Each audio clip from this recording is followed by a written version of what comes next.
गांव के बाहर एक पुराना स्कूल था।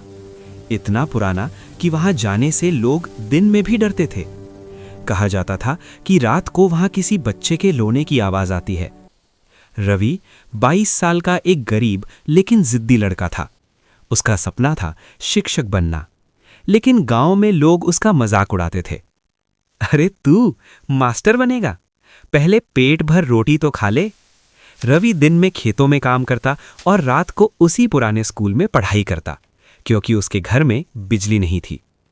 एक रात तेज आंधी चल रही थी। स्कूल के अंदर सिर्फ एक छोटा सा दिया जल रहा था। अचानक चक चक चक किसी के चलने की आवाज। रवि ने सिर उठाया। कमरे के कोने में एक छोटी लड़की खड़ी थी।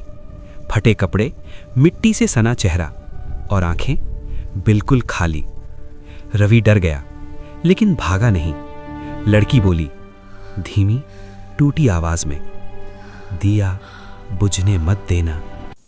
इतना कहकर वो गायब हो गई।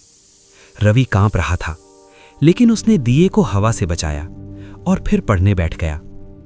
अगली रात वही लड़की। इस बार उसके पैरों के निशान जमीन पर नहीं थे। वो बोली, मैं यहां पढ़ना चाहती थी पर मर गई। रवि की आंखें भर आईं। उसे डर से ज्यादा दया महसूस हुई। उसने पूछा, तू रोज क्यों आती है? लड़की बोली, जब तक यहां कोई पढ़ता है मेरी आत्मा को शांति मिलती है। उस रात आंधी और तेज हो गई। हवा ने दिया बुझाने की कोशिश की। लड़की चिल्लाई, अगर दिया बुझा तो मैं हमेशा अंधेरे में फंस जाऊंगी। रवि ने अपने हाथों से दिए को ढक लिया। हाथ जलने लगे, खून निकल आया, लेकिन दिया जलता रहा। अचानक जोरदार रोशनी हुई।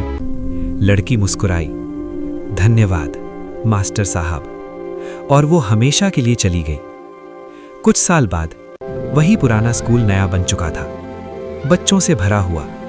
ब्लैक बोर्ड के सामने खड़ा था रवि सर।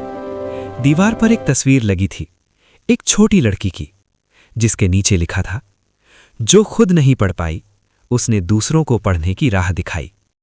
एक छोटे से गांव में रहता था एक गरीब लेकिन ईमानदार किसान, जिसका नाम था मोहन। एक दिन खेत से लौटते समय मोहन को रास्ते में एक पुरानी पीतल की घंटी मिली, जो हल्की हल्की चमक रही थी।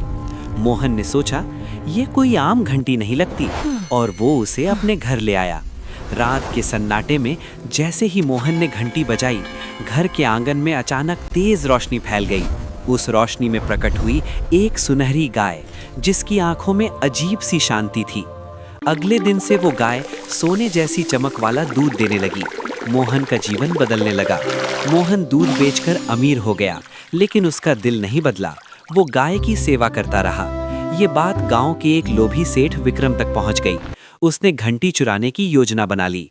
एक रात सेठ विक्रम चुपके से मोहन के घर में घुसा और घंटी बजा दी, लेकिन जादू ने उसे नहीं, उसकी नीयत को पहचाना। घंटी टूटकर राख बन गई और सुनहरी गाय गायब हो गई। सुबह मोहन को सब पता चला। उसका मन दुखी हुआ, लेकिन उसने किसी को दोष नहीं दिया। समय बीता, गांव वालों ने मोहन की ईमानदारी देखी और उसे अपना नेता बना लिया। कहानी हमें सिखाती है कि जादू से नहीं, अच्छे कर्मों से इंसान अमीर बनता है। अगर आपको ये कहानी पसंद आई हो तो लाइक करें, चैनल को सब्सक्राइब करें और कहानी शेयर ज़रूर करें।